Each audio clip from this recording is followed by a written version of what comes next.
ஆட்டோவில் ஏறுமா மதி அப்படின்னு மதியோட அப்பா சொல்லும்போது யாருக்கெல்லாம் நெஞ்ச பிடிச்சி கசக்கி பிழிஞ்ச மாதிரி இருந்துச்சு அப்படின்னு கமெண்ட்ஸில் சொல்லுங்கள். அடுத்து அதை விட நம்ம புள்ள அந்த அப்படி நெஞ்சு தழும்ப அப்படி கண்ணு கலங்க அப்பாவை பார்த்துச்சு பாருங்களேன். அந்த மதி அப்படியே அப்பான்னு அந்த மார்பில் சாஞ்ச அழுகுன்னு தான் நான் நினச்சேன். அப்படி பண்ணியிருந்தா ஒரு ஹைலைட்டே கிடச்சிருக்கும்.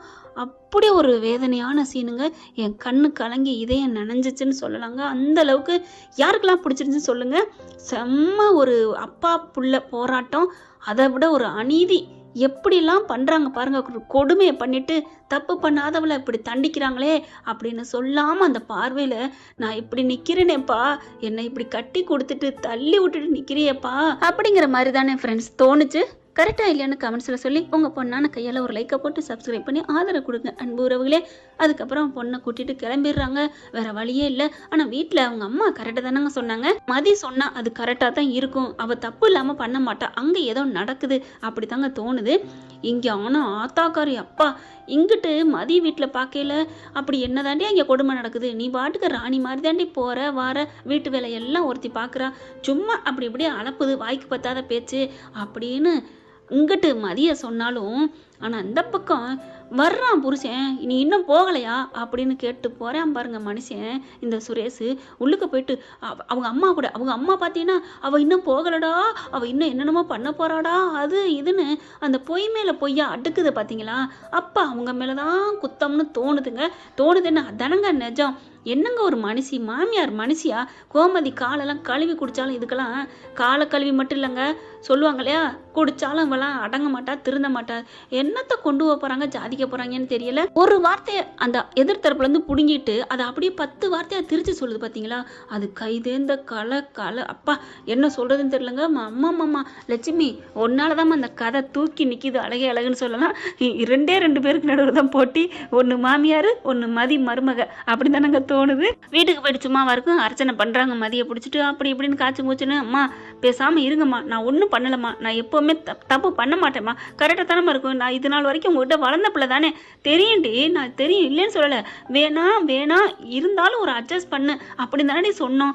அட்ஜஸ்ட்லாம் பண்ண முடியாதுமா, நான் தப்பு பண்ணியிருந்தா மன்னிப்பண்ண, காலில் விழுந்து கூட எல்லாம் கேட்பேன், முடியாது அப்படின்ட்டு போயிடுது ரூமுக்குள்ள. அவங்க அப்பாவும் சரி விடு என்ன பண்ணுறது ஒன்றுமே புரியலையே அப்படின்னு தவிக்கிறாங்க. ஆனாலும் நம்மளால சும்மா விடுமா என்ன, நேரடியாக வேகமாக கிளம்புதுங்க. இதை நான் சும்மா விட மாட்டேன்னு புருஷன்கிட்டே போயிட்டு நான் கம்ப்ளைண்ட் கொடுக்கணும். ஏன் புருஷன் என்ன நான் வீட்டை விட்டு விரட்டிட்டான், அடிச்சான் பிடிச்சான்னு சொல்லிட்டு எல்லாத்தையும் கம்ப்ளைண்ட் எழுதிட்டு வந்திருக்கேன்னு கொடுக்குது. புருஷனுக்கு ஆடி போகிறாங்க. ஐயோ என்ன இவ இப்படி வந்துட்டாலே அப்படின்ட்டு. அதை விட அங்கே மாப்பிள்ளைக்கு ஊனா ஃபோனை பண்ணுறாங்களா, அப்பே வீட்டுக்கு ஒரு நல்லது பண்ணுறேன் பாருன்னு ரேவதியை பிடிச்சி கடிச்சிக்கிறாரு. ஒரு கல்யாணம் பண்ணி வச்சு பாடுபடுறேன், போயிட்டே இருக்க வேண்டியதாக இருக்குது அப்படின்னு டென்ஷனில் கிளம்புறான். ஆனால் ரேவதி ஃபோன் பண்ணி கேட்டால் அவங்க அம்மாக்காரி தனக்கு தகுந்த மாதிரி சொன்னிச்சு பார்த்தீங்களா. இதைத்தாங்க நான் சொல்கிறேன், ஒன்றுமே இல்லடி அந்த ஆட்டம் ஆடிட்டு போராடி, அவெல்லாம் மனுஷியாடி. ஆனால் மக கரெக்டாக தான் நடந்துக்கிறது, நீ என்னடி அவளுக்கு சப்போர்ட்டு, கரெக்டாக பேசுகிறவங்கள சப்போர்ட்டா பார்த்துக்கிட்டிங்களா. ஃபோனை வச்சுட்டு என்ன பண்ணுன்னு தெரியாமல் தவிக்கிறாங்க. இங்கே இவர் வந்துடுறாரு, தங்கராஜ் வந்துடுறாங்க. எல்லாம் இப்போ என்ன பண்ணுன்னு தெரியாமல் இருக்கீல, பார்த்துக்கலாம், அவளுக்கு ஒரு முடிவு கட்டுவோம் அப்படின்னு பேசி முடிச்சுட்டு வராங்களா. இங்கே காலையில் வேலைக்கு போகிறாரா, அங்கே தாங்க ஆப்பு ரெடியாக வச்சுருது. ஒன்றும் பண்ண முடியல. வீட்டுக்கு போ, மரியாதை எழுந்திரிச்சு போ. நான் ஏன் போகணும், நான் கம்ப்ளைண்ட் கொடுக்க வந்திருக்கேன், என் கம்ப்ளைண்ட்டை வாபஸ் வாங்கவும் முடியாது, ஒன்றும் பண்ண முடியாது, நீங்கள் எடுப்பீங்களா மாட்டீங்களா அப்படிங்கல பார்க்குறாரு. எல்லாம் நிற்கிறாங்க, போங்க நான் பார்த்துக்கிறேன். மதி என்னடி திமுறாடி ஆணவத்தை அடக்கணும்டி, எப்படி அடக்குவீங்க, அதான் வீட்டை விட்டு விரட்டியாச்சே. உனக்கு கொடுக்குறேன் பாருடி விவாகரத்து நோட்டீஸு. ஓ நீங்கள் கொடுத்தோன்னே நாங்கள் வாங்கிடுவோமா. என்னடி உனக்கு தான் என் கூட வாழ இஷ்டம் இல்லை, அப்புறம் என்னடி. உங்களுக்கு இஷ்டம் இருந்தால் கல்யாணத்தை பண்ணுவீங்களாம், விருப்பம் இல்லாட்டியும். ஆனால் இப்போவும் விருப்பம் இருக்கா இல்லையான்னு தெரியாமல் டைவர்ஸ் பண்ணிடுவீங்களா. என்ன நினச்சிட்ருக்கீங்க, நாங்களாம் என்ன கேனை நினச்சிட்ருக்கீங்களா. அப்படிலாம் போக முடியாதுப்பா சுரேஷ், அப்படிலாம் முடியாது. என்ன பேரை சொல்லி கூப்பிட்றியா. ஆமாம் உன் பேர் சுரேஷ் தானே, என்ன மரியாதை இல்லாமல் பேசுகிற. ஆமாம் நல்ல மனுஷனுக்கு தான் மரியாதை கொடுக்கணும். நீ பொண்டாட்டியை வீட்டை விட்டு விரட்டி மறுபடியும் போனப்பட்டு கொன்றுன்னு சொல்கிற உனக்கெல்லாம் நான் எதுக்கு மரியாதை கொடுக்கணும். அங்கேருந்து பார்க்குறாங்க கான்ஸ்டபிள். அப்படியே ஒரு மாதிரியா பார்த்தோன்னே, சார் வெளில இருங்க, ஏன் சிரிச்சிட்ருக்கீங்க. ஒன்றும் இல்லை சார் ஒன்றும் இல்லை, நீங்கள் யூ கேரியர் அப்படின்ட்டு போகிறாங்க. இங்கே பாரு, வீட்டில் அசிங்கப்படுத்துறது பத்தாது, தெருவில் அசிங்கப்படுத்துறது பத்தாதுன்னு நான் இப்போ வேலை பார்க்குற இடத்துல அசிங்கப்படுத்த வந்திருக்கியாடி அப்படின்னு. டீயா கம்ப்ளைண்ட் கொடுக்க வந்தவங்கள டீ போடுவியா. நீ உன்னை நான் டீ சொல்லக்கூடாது, நீ என் பொண்டாட்டி தானே. பொண்டாட்டிங்கிறது வீட்டில் அழகா குடும்பம் நடத்துகிறேன் பாரு, அவளை பார்த்து வாடிச்செல்லாம் போடிச்சலாம்னு சொல்லலாம்.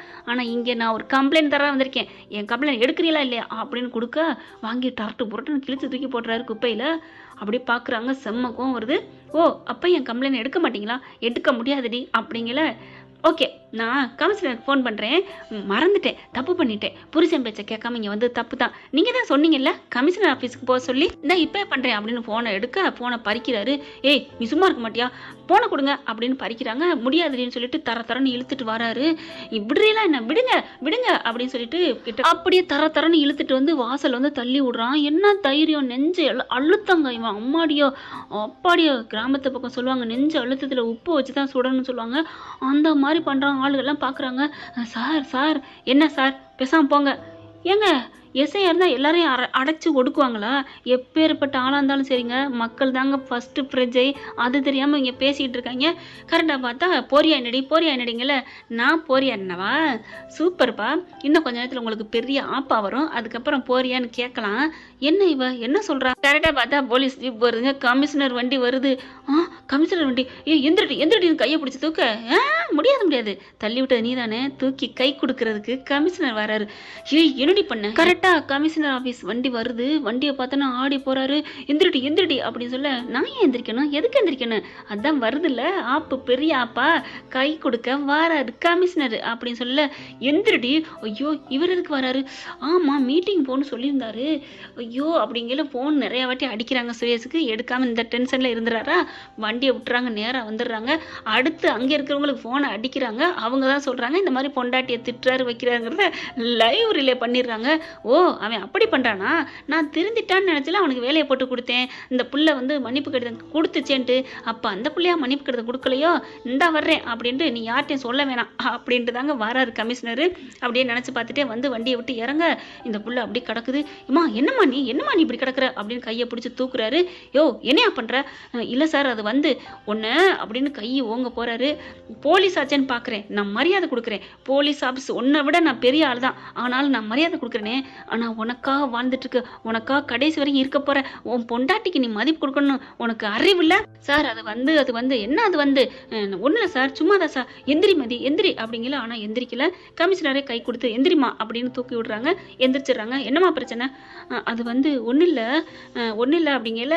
என்ன எதா இருந்தாலும் தைரியமா பேசுமா அப்படி சொன்னோன்னே சுரேஷ் பார்க்குறாங்க. சார் சின்ன பிரச்சனை தான் சார், எங்கள் அம்மா ஏதோ தெரியாமல் பேசிவிட்டாங்க சார், அதில் இவ கோச்சிட்டு வீட்டுக்கு போயிட்டா சார். நிறுத்துங்க அப்படிங்கிறாங்க மதி.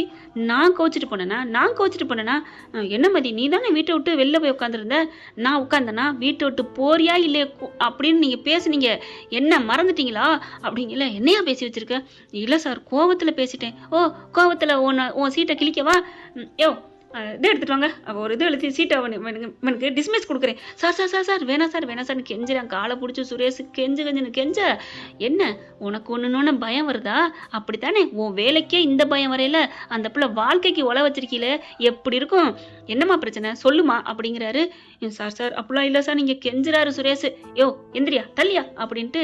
மதி நீ சொல்லுமா. இவங்க அப்படி பேசிட்டு இருக்கீல, சார் உள்ள வாங்க சார் அப்படின்னு கூப்பிட. பாத்தியா இதாயா தன்மைங்கிறது, இதுதான். அவங்க பதவியில் வேணா கம்மியா இருக்கலாம், ஆனா வயசை பாரு, பக்குவத்தை பாரு அப்படின்னு அங்க இருக்க கான்ஸ்டபிளை பார்த்துட்டு உள்ளாரவாமா அப்படின்னு கூட்டிட்டு போறாங்க. எல்லாரும் உள்ளார போறாங்க. தொங்கிக்கிட்டு தலையை தொங்க போட்டுட்டே போறாரு சுரேஷ். ஏய் எதா இருந்தாலும் என்கிட்ட பேச மாட்டியா? உங்ககிட்ட எப்படி பேசுறது? நீங்க தான் உன்னை அப்படி இப்படின்னு பேசுனீங்களே, அப்புறம் எப்படி நான் பேச முடியும்? ஏய் மதி இங்க பாரு அப்படிங்கல. என்ன சத்தம், வாங்க அப்படிங்கிறாங்க. அந்த வந்துட்டோம் சார் அப்படின்னு போய் உட்காடுறாங்க. என்ன பிரச்சனை, கம்ப்ளைண்ட் கொடுமா அப்படிங்கல. அப்படியே பாக்குறாரு. கம்ப்ளைண்ட் தான் கிழிச்சாச்சு அப்படின்ட்டு. கிழிச்சதை எதுவும் சொல்லி கொடுத்துருவாளோ, ஐயோ மறுபடியும் எழுதுவாளா என்ன பண்றாங்கல்ல. கரெக்டா தன்னோட ஹேண்ட்பேக்ல இருந்து எடுத்து கொடுக்குறாங்க. இந்தாங்க சார். அடி பாவி 2 எடுத்து கொண்டாந்துருக்கிறியா? உன்னை நீ கிழிச்சு போட்டேன்னு சொல்லட்டுமா? போனா போதுன்னு இப்போ விட்டுதான் உனக்கு மன்னிச்சு விடுறேன் அப்படின்னு ஒன்றை கொடுக்குறாங்க. பார்க்குறாங்க. கம்ப்ளைண்ட் பூரா பார்த்துட்டு இவ்வளோ கொடுமை நடந்திருக்கா? ஏன்டா உங்க அம்மா நான் வானத்துலேருந்து வந்து குதிச்சுட்டு வந்த இதா பெரிய தேவலோக ரம்பையா? என்ன நினைச்சிட்டு இருக்கு? இல்ல சார், அது வந்து சார், இங்க பார், பெத்த பிள்ளைக்கு முன்னாடி தாயை அதிகமாக பேசக்கூடாதுன்னு தான் நான் கௌரவமாக திட்டினேன். இப்படியெல்லாம் உங்கள் அம்மா இருப்பாங்க? என்னையா உங்கள் வீட்டு பொண்ணுக்கு இந்த மாதிரிலாம் நடந்தால் நீங்கள் விடுவீங்களா? இல்லை சார், அது வந்து என்ன வந்து போய் இப்போ நீ கம்ப்ளைண்ட் கொடுத்துருக்காங்க, ஆக்ஷன் எடு, ஆக்ஷன் எடு. நான் உன்னை ஒன்றும் சொல்லலை, நீ எடுக்கிற மாதிரி எடு அப்படின்னு உட்காந்துறாரு. சார் நான் பார்த்துக்கிறேன் சார், நீங்கள் போங்க சார், நீங்கள் போங்க சார். யோ வர சொல்லியா, உன் மாமியார் மேலேயும் கம்ப்ளைண்ட் கொடுத்துருக்காங்க. அப்படியே பார்க்குறாங்க, ஆமாம் இதில் மாமியார் மேலேயும் சேர்த்து கொடுத்துருக்காளே. ஆமாம், இதில் உங்கள் பேரில் தான் கொடுத்தேன், அதை மதிக்காமல் நீ கிழிச்சு போட்டீங்கன்னா உன் ஆத்தா பேர்லையும் குடிப்பேன்னு தான் நான் இதை எழுதிட்டு கொண்டாந்தேன் அப்படின்னு மதி பார்வையில் சொல்கிறாங்க. அடி பாவி, அடி பாவி அப்படின்ட்டு அடுத்து கீழே போனால் அதுக்கு மாமனாரும் உடந்தை அப்படின்னு போட்டிருக்கு. மாமனாரும் மாமியாரும் எல்லாரையும் கூப்பிட்டு வா அப்படிங்கிறாங்க. சார் ஃபோன் பண்ணுறியா இல்லையா? சாரி சார் அப்படின்ட்டு ஃபோனை பண்ணுறாங்க. அப்பா அம்மா எங்கே இருக்கீங்க? வீட்டில் தான்டா சுரேஷ். ஏன்டா என்னடா நீங்கள் ஸ்டேஷன் வரைக்கும் வரீங்களாம்மா? எதுக்குடா? வாங்கம்மா, காரணம் சொல்லாமல் கூப்பிடு அப்படிங்கிறாங்க கமிஷனரும். அதே மாதிரி சும்மாதாம்மா வாமா, எதுவும் ப்ரொமோஷன் எதுவும் கொடுக்க போகிறாங்களா சுரேஷ்? ஆமாம்மா ஆமாம் வாங்க. ஐயோ சுரேஷுக்கு ப்ரொமோஷன் கொடுக்குறாங்களாம். ஏங்க வாங்க வாங்க மலரு, உன் குழந்தனுக்கு ப்ரொமோஷன் கொடுக்குறாங்களாம். பாத்தியா அந்த பீடை போனோன்னே என் பிள்ளைக்கு எவ்வளோ கிடச்சிருக்கு, அவ்வளோ ஒரு சந்தோஷத்தில் அங்கேருந்து கிளம்புது. மலர் பார்க்குது, என்ன இது மதி போனோன்னே இவளுக்கு உண்மையில அதிர்ஷ்டம் தான் வந்துருச்சா? ஐயோ இப்போ இதையே பெருசாக பேசி ஏதாவது பண்ணிடுவாளா? மதி தான் எனக்காக இருந்தா என்ன பண்ணுறதுன்னு தெரியலையே, நீங்கள் தவிச்சிட்டு இருக்குதுங்க. இங்கே பார்த்தா அவ்வளோ சந்தோஷம் போகிறாங்க. காரை இறங்கிட்டு சுரேஷு சுரேஷு எங்கேயா இருக்கிற, எங்க என் புள்ள உள்ள இருக்காரு போங்க மவனே சுரேஷு. பார்க்குறாங்க கமிஷனரை. கமிஷனரை பார்த்தோன்னா, ஓ கமிஷனர் கையால் பதவி உயர்வு கொடுக்க போகிறாங்களா, இல்லை பரிசு கொடுக்குறாங்களா? ஐயா வணக்கம், ஐயா வணக்கம் அப்படின்னு போக சொல்லிக்கிட்டு இருக்கல அப்படியே திரும்புகிறாங்க. கரெக்டாக மதியை பார்க்குறாங்க. மதியை பார்த்தோன்னே பெரிய உருவம் மிதிச்சா எப்படி இருக்கும் அந்த மாதிரி கதி கலங்கி போய் நிற்கிறாங்க. மாமனார் பார்க்குறாரு. சார் சார் என்ன அப்படியே அள்ள விடுது, பேரை கேட்டோன்னு அதிருதான்னு சொல்கிற மாதிரி ஆளை பார்த்தோன்னு அதிருது. சுரேஷ் பார்க்குறாரு, ஐயோ எங்கள் அம்மா வேற புலம்பிக்கிட்டே இருக்கே, ஆள் இருக்க தெரியாமல் அப்படியே பம்மிக்கு நிற்கிறாங்க. என்ன 3 பேர் ஒரே மாதிரி நில்லுங்க அப்படிங்கிறாங்க. சுரேஷ் பார்த்தா அங்கே சீட்டில், அதாவது விசாரிப்பாங்க இல்லையா, அந்த இதில் உட்காந்துருக்காரு சுரேஷ். என்னடா சுரேஷ் நீ இங்கே இருக்கிற அப்படிங்கல, நீங்களும் அங்கே தான் இருக்கணும் போங்கம்மா. சரிங்க சார், நீங்கள் சொன்னால் சரி அப்படின்னு கமிஷனர் சொன்ன கையோட ஓடி போய் அங்கே உட்காடுறாங்க. சொல்லுங்கள் சார், எதுக்கு சார் எங்களை வர சொல்லியிருக்கீங்க?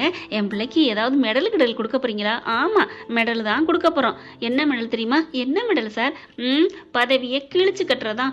சார் இப்போ தானே சார் கொடுத்தீங்க. ஓ இவ வந்து ஏதோ ஒன்றுக்கு 2 போட்டு கொடுத்துட்டாளா? ஏண்டி நீ சும்மா இருக்க மாட்டியா?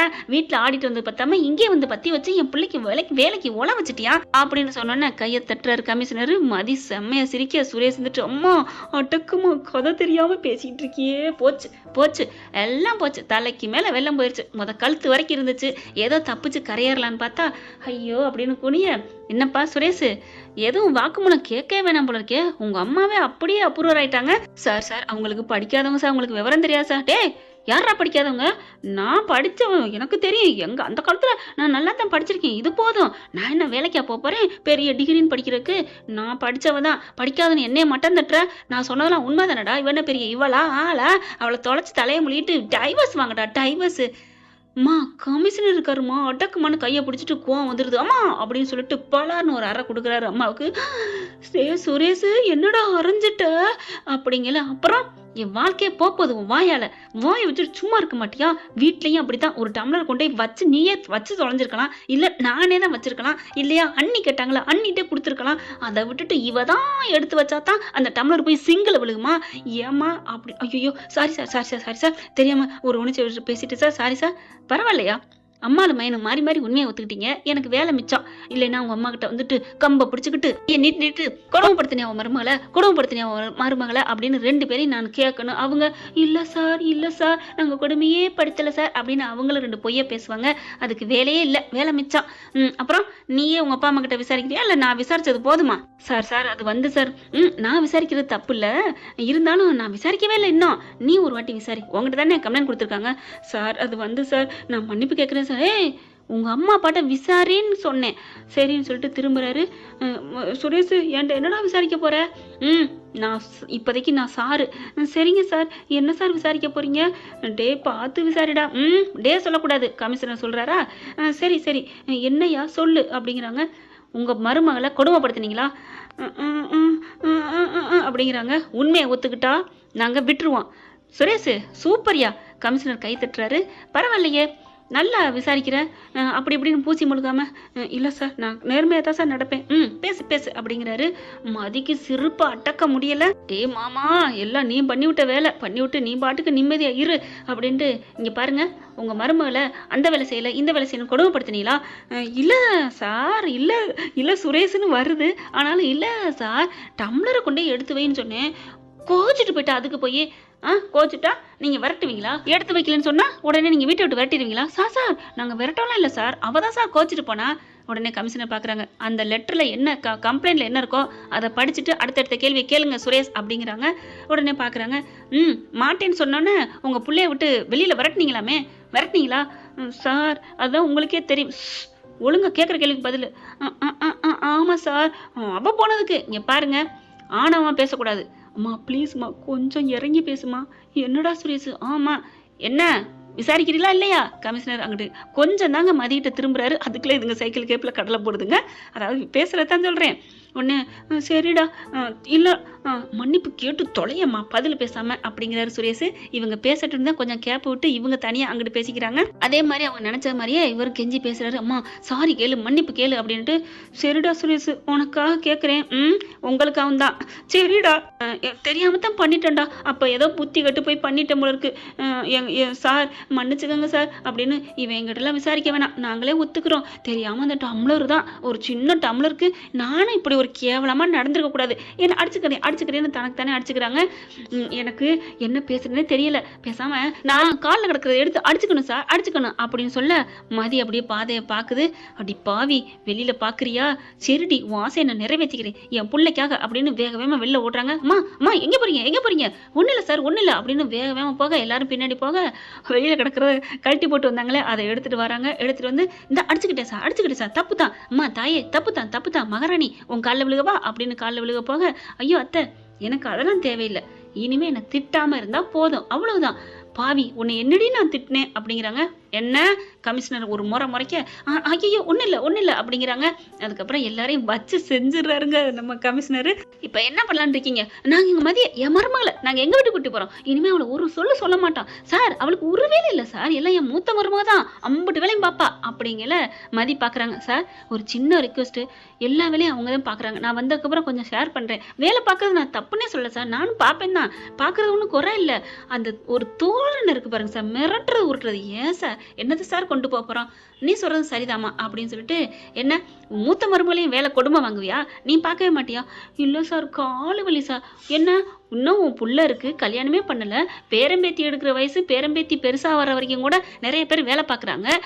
60-70 வயசுலையும் உனக்கு என்னம்மா பார்க்க ஒரு 45 வயசு இருக்கிற மாதிரி இருக்கு? 45 வயசா? அப்படியே சிரிப்பை பார்க்கணுமே, என்ன உனக்கு 45 வயசு இல்லையா உங்களுக்கு அப்படின்னு கேட்குறாரு கமிஷனர். எனக்கு 55 வயசு சார். அப்படியா தெரியுது அப்படின்னு சொல்ல, சின்ன வயசு மாதிரி தான் இருக்கீங்க, ஏமா வீட்டில் வேலையை பார்த்தா என்னம்மா? இனிமே நான் பார்க்குறேன் சார், என்னை பார்த்தா சின்ன வயசு மாதிரி இருக்கா, கை காலில் கொஞ்சம் வலி சார், அது தான் அப்படிங்கல. என்னம்மா மதி உன் மாமியார் என்ன அப்படியே டம்மி பீஸ் ஆயிட்டாங்க? டம்மி பீஸா சார்? ஆனால் அப்பப்போ ஆணவம் வந்துடும், அதுக்கு அந்த தங்கராசுங்கிற ஒருத்தன் தான் காரணம், அவனே வர சொல்லிக்கலாமே, அவனுக்கு 2 தண்ணி காட்டிருக்கலாமே.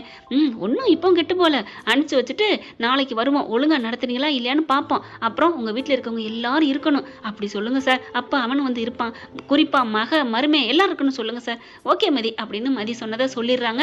சொன்னக்கையோட சரிங்க சார் நாளைக்கு வாங்க சார், நீங்கள் வந்து பார்க்கல என் மருமக எங்க அம்மா மாதிரி என் மாமியான்னு அவ வயிற சொல்ல வைப்பேன் சார். நாளைக்கு சொல்ல வைப்பீங்க, இந்த ஸ்கூலுக்கு ஆஸ்பத்திரிக்கெல்லாம் அமைச்சர் வரானோன்னு கிளீன் பண்ணி வைப்பாங்க இல்லையா, அந்த மாதிரி நீ வச்சிருப்ப. ஆனா அடுத்த நாள் உன் மருமகளை நல்லா வச்சிருக்கணும், வச்சுப்பியா? வச்சுப்பேன் சார், சத்தியமா வச்சுப்பேன். சுரேஷ் சொல்லுடா. கண்டிப்பா சார் அப்படிங்கிறாங்க. என்னம்மா மதி விட்டுலாமா? ஓகே சார் நான் கம்ப்ளைண்ட் கொடுக்காமலே வாபஸ் வாங்கிக்கிறேன் அப்படின்னு சொல்லி வாபஸ் வாங்குறாங்க. அதுக்கப்புறம் கூட்டிகிட்டு கிளம்புங்க அப்படின்னு சொல்லி சுரேஷ் என்ன பண்ணுறாரு, இல்லை சார் டியூட்டி அதை நாங்கள் பார்த்துக்குறோம், நீ கிளம்பியா அப்படிங்கிறாங்க. ஃபோன் எடுத்துகிட்டு இப்படி முறைக்க, என்ன முறைக்கிற? சாரி சார் சும்மா சார் அப்படிங்கிறாங்க. நீ நம்ப மாட்டேன் அம்மா, கம்ப்ளைண்ட் கொடு, நாங்கள் அதை ஆக்ஷன் எடுப்போம். இந்தா நீங்கள் 2 பேரும் கிளம்புங்க, இங்கே வாங்க அப்படின்னு கான்ஸ்டபிள் கூப்பிட்றாங்க. இவங்க 2 பேரையும் உள்ளர போடு, லாக்கப்பில் போடு, இல்லை சுரேஷையும் சேர்த்து போடு அப்படிங்கல. சார் இல்லை சார் அப்படிங்கல 3 பேரும் கொண்டு லாக்கப்பில். இதாண்டா சாக்கு. ஏன்னா சுரேஷ் மேலே அவ்வளோ கோவத்தில் இருந்திருக்காங்க. உள்ளர போய் பிடிச்சி போட, சார் வேணாம் சார், மதி சொல்லுமா சொல்லு அப்படி இப்படின்னு கெஞ்ச, சார் போயிட்டு போதேன், இல்லை இன்னொரு 1/2 மணி நேரம் ஆகட்டும், அப்போ தான் உன்னோட அருமை தெரியும், நீ சொல்லி நான் எடுக்கிற மாதிரி அப்படின்னு அவர் வாட்டுக்கு உள்ளர போயிடுறாரு. மதி இருந்துட்டு, அத்தை கவலைப்படாதீங்க, நான் பேசுகிறேன், பேசு மதி பேசு, நான் இனிமேல் உன்னை திட்ட மாட்டேன்டி அப்படின்னு கெஞ்சுறாங்க. நான் இருக்கேன் தன்னு உள்ளர போயிட்டு ஒரு 10 நிமிஷம் கழிச்சு வராங்க. இந்த பொண்ணால் உங்களை விடுறேன், தப்பிச்சிங்க, இனிமேல் உங்களுக்கு ஏதாவது பண்ணீங்க, இல்லை சார் பண்ணவே மாட்டோம் அப்படின்னு சொல்லிட்டு மனசார மன்னிப்பு கேட்டு லெட்டர் எழுதி கொடுத்துட்டு, போயா உன் பொண்டாடி கூட போய் இருந்துட்டு வா, கையை பிடிச்சி கூட்டு போ அப்படிங்கிறாங்க. சரிங்க சார் அப்படின்னு மதி கையை பிடிச்சிட்டு கூட்டிகிட்டு போகிறாங்க. அப்படியே முறைக்க போகிறாங்க. அப்படின்னு கமிஷனர் ஒரு விரலை காமிச்சோன்னா, சாரி சார் அப்படின்னு வாயில் கையை பொத்திக்கிட்டு கிளம்புறாங்க. என்ன ஃப்ரெண்ட் இப்படி போனால் நல்லா தானே இருக்கு. அப்படியே வீட்டுக்கு போகிறாங்க பாருங்க, கெத்தா மாசா நம்ம மதி. யாருக்கெல்லாம் மதியோட நடிப்பு பிடிச்சிருக்கு கமெண்ட்ஸில் ஒரு கருத்தை தெரிவிச்சிருங்க ஃப்ரெண்ட். உங்கள் பொண்ணான கையால் ஒரு லைக்கை போட்டு சப்ஸ்கிரைப் பண்ணி ஆதரவு கொடுங்க அன்பு உறவுகளே. Thank you friends. இந்த வீடியோ உங்களுக்கு பிடிச்சிருந்தா தயவு செய்து லைக் பண்ணுங்க. இன்னும் அப்டேட்ஸ்க்காக சேனலை சப்ஸ்கிரைப் பண்ண மறக்காதீங்க. நம்ம கிட்ட இருக்க எல்லா சேனல்ஸோட லேட்டஸ்ட் வீடியோ அப்டேட்ஸ்க்காக மேல ரைட் சைடுல காட்டுற லிங்கை கிளிக் பண்ணி வாட்ஸ்அப் குரூப்ல ஜாயின் பண்ணுங்க. உங்களிடம் விடைபெறுவது நான் உங்கள் மெஹர்.